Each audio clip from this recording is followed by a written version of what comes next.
And now we're going to move on to our second presentation for today. Natalia Pinzón specializes in agroecology as a means to reduce on-farm and global climate risk. As a PhD candidate in geography at UC Davis, she focuses on how California farmers are preparing for, responding to, and recovering from wildfires. Her action research project involves the development of a hybrid, online and in-person course, Farming Through Wildfire Season. This multi-sector collaboration includes a guidebook for farmers on how to evaluate agricultural risk to wildfires. As a Colombian immigrant working in 3 continents, she has seen the diversity of ways that farmers and peasants are impacted by and responding to climate change. In partnership with renowned agroecologist Dr. Clara Nichols, she designed an award-winning course to support farmers through agroecological climate resilience planning. Now, she is developing an online course with the University of California called Climate Change in Agriculture. Natalia partners with community organizations across the state and the Americas who serve structurally disenfranchised farmers. This includes work to serve Latinx farmers, farm workers in California, organic seed producers in the United States, urban BIPOC farmers, and agroecology more broadly throughout Latin America. As a biologist and science education specialist, Natalia has created 3 web-based learning communities, built 30 online curriculum modules, and led 4 online certificate programs, which have supported over 1,500 multicultural farmers. She is the co-founder of Farmer Campus, an online school and learning hub for farmers. Welcome, Natalia. Thanks so much for presenting today. Thank you, Anne, for that introduction, and thank you, Danelle, for a great presentation. I wanted to start by sending my solidarity to my compatriots in Colombia, who right now are at the front lines. With deep respect for farmers there, I want to recognize that much of this work comes from and is inspired by them. I'm here with you to share what we've learned from our work throughout the Americas in climate resilience planning using an agroecological approach. Like Anna said, I'm based in California, where I run an organization called Farmer Campus. We're an online learning hub for farmers where we teach courses on climate, wildfires, and financial resilience. I also conduct research through the Sustainable Food Systems Lab in the Geography Graduate Group at UC Davis. And my current work is on wildfire risk management and recovery in California. But much of what I'm sharing today comes from the research that we've been collecting through Red Agres, the Iberoamerican Agroecology Network for the Development of Agricultural Systems Resilient to Climate Change. Through this network, agroecologists have been systematically studying farming systems across the Americas after a climate disaster, such as a drought, a flood, hurricane, or a mudslide, to see what practices and what types of systems have been able to withstand and recover from a climate extreme event. We've been implementing risk assessment and planning through this initiative, and I'm here to share with you some of our approach. We've been thrilled actually to find a strong correlation between agroecology and climate change resilience through this research. Agroecological farms, which protect soils, integrate principles of diversity, nutrient cycling, conserve water, minimize external inputs, and support the social cohesion of producers. Those agroecological farms around the world have shown a remarkable capacity to withstand and recover from a climate event. And agroecology reminds us that an agricultural system is inextricably linked from its social, economic, and political context. Therefore, we design farming systems and assess risk and plan with these 3 dimensions in mind at all times: the ecological, the social, and the economic. One component that connects all 3 dimensions is diversity. Growing evidence that diversified farming systems provide greater adaptive capacity by improving both ecological and economic resilience. Diversity includes the consideration of the landscape matrix and fostering of ecological diversity, which supports synergistic interactions. This in turn supports market diversity. This last year, we conducted a study on how the pandemic impacted farms in California and found that those with higher crop diversity were actually more able to recover, and some even had higher revenue than in prior years. So through this work, we found that when identifying the climate risk of a farm, 3 important components need to be considered. First, the climate threat, its frequency, its intensity, and its duration. And by climate threat, we mean events such as a flood, a hurricane, or a drought, or a wildfire, so on.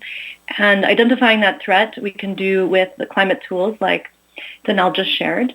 And then the second factor is vulnerability, or the aspect that makes it more or less susceptible to that threat, such as landscape and vegetation matrix, soil health, soil cover. We just saw the example of no-till, soil organic matter, slope, and exposure. And third, response capacity, such as a farmer's knowledge of response strategies, access to resources, and access to a diversity of enterprises. We can think of risk as the existing vulnerability or weakness of the farming system multiplied by the threat over the response capacity. Therefore, the risk increases as the response capacity decreases. When planning for climate risk, we consider the existing weakness of the farming system, as well as the actions that can increase its response capacity.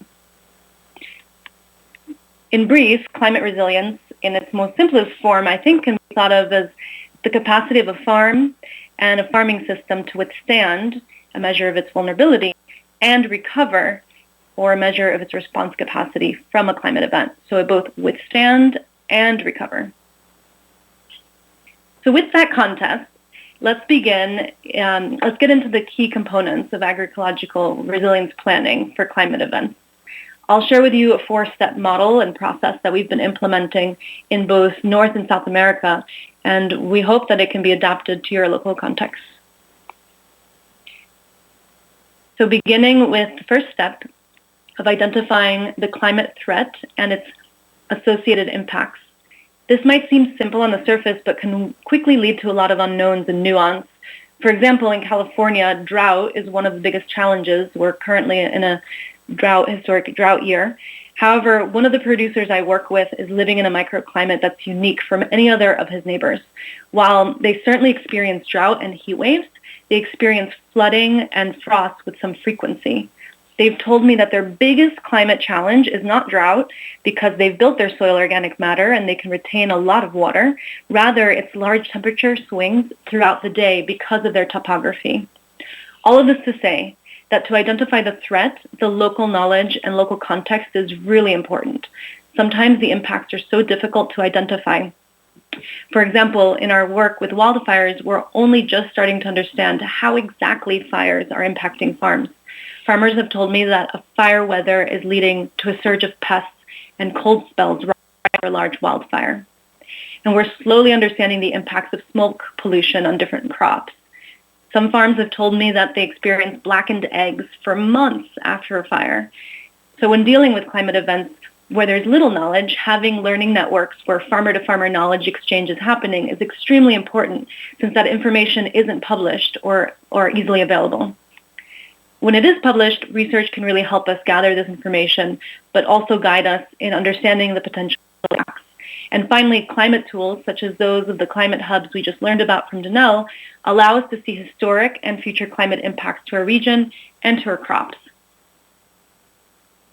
Next, we identify what actions can lead to reducing those risks from the climate threats that we just identified. So in continuing with the previous examples, we can use ecological corridors to bring natural predators to support unexpected pest outbreaks after a wildfire. We can include hedgerows to reduce the impact of winds and stabilize microclimates. Perhaps we can even create a temporary space that filters smoke for laying hens during wildfire season. In the second step, we'll identify what practices are indicators of vulnerability across 3 dimensions. The dimensions of ecological, economic, and social.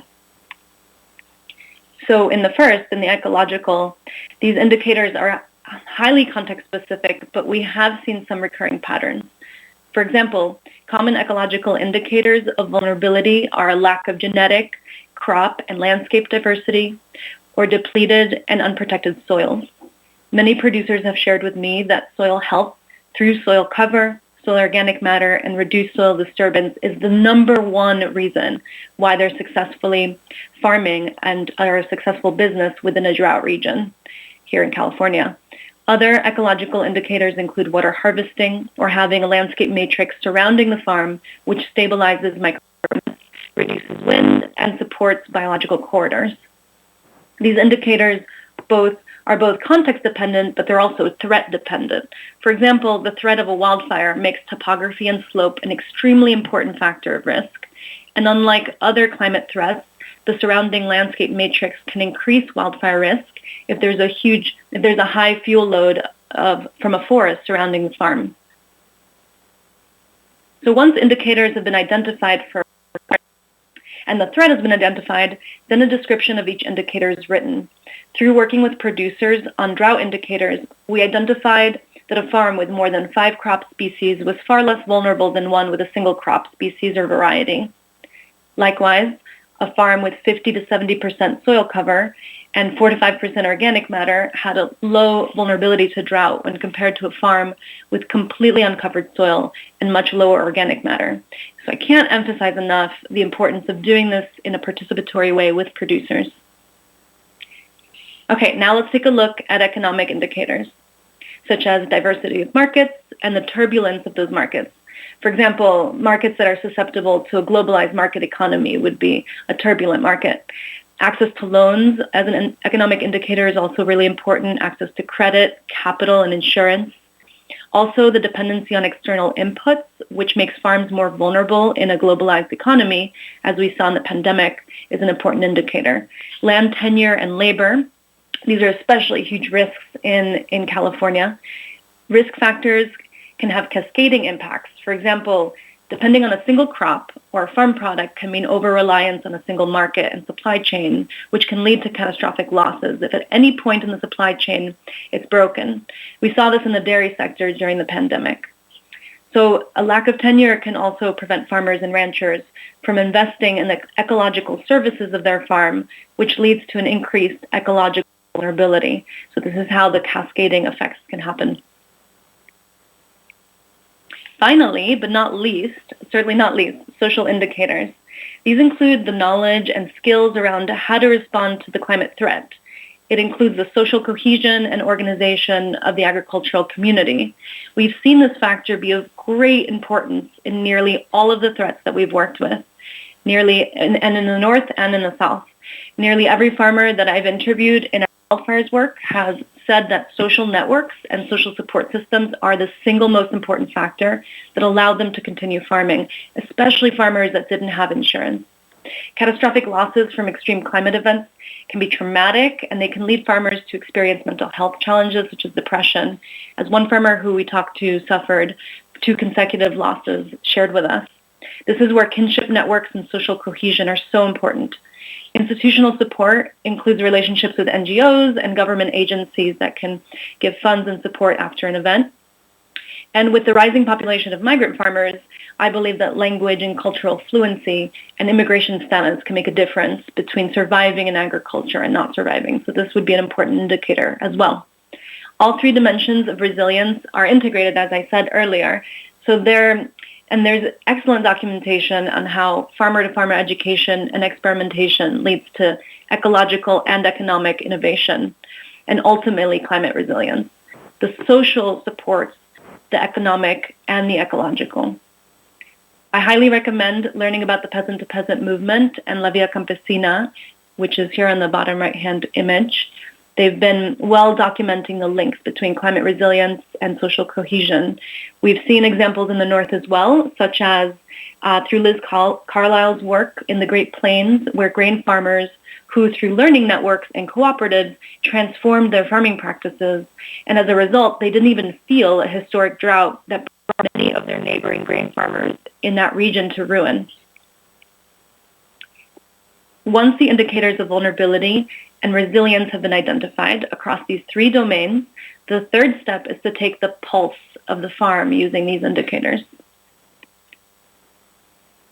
To do that, we select which factors are relevant to our farm or to our farming region if we're working on a regional level, and we identify the different levels of vulnerability across each of those factors.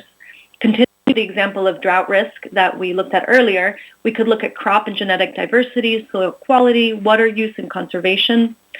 land tenure and markets as indicators of vulnerability, where, for example, a producer with a short-term lease under 10 years would be far more vulnerable than one who owns land and has the capacity to lease more land as needed.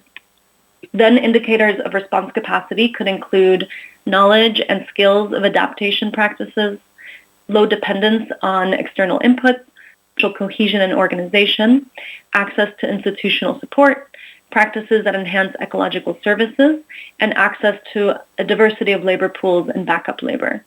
This table was developed for a regional assessment where multiple farms participated in its creation. If one or more of these factors are not relevant to their particular enterprise, or others are more important, some farms would then need to adjust their list depending on their context. We found that participating in a community process of risk assessment can be fun and can foster creative problem solving. So then, once we've created our indicators and the different levels of vulnerability for each indicator, we then map out the results. This is what we call an Amiibo diagram, which looks at, in this example, it's looking at two dairy farms, an innovative farm and a conventional dairy, as they're calling it. The outer dotted line is where the optimum state is, or the least vulnerable state, and each point on the graph is one of the indicators that were identified in the previous steps. This diagram will allow us to quickly see what areas are weak and strong in the two dairies. This is just one way to diagram the pulse of the agroecosystem, but it's helpful to visualize the overall state of the farm across those three dimensions in whatever way you choose to diagram it. In the fourth and final step, we reflect on the previous steps and look at the areas of greatest vulnerability to a particular climate threat. Then we plan on implementing strategies that reduce those risks. For example, going through a process of emergency response planning could be a step that's added to one of these strategies. Our plans really include actions that can be taken in the short, medium, and long term. It's important to list the costs or resources that are needed. That could be the number of hours, personnel, or actual dollar costs. In another planning approach, we list out the high priority actions that are pending or actions which will lead to the greatest risk, how specific actions will be taken, when, or the time frame for completion, and the estimated costs in terms of time, resources, or money.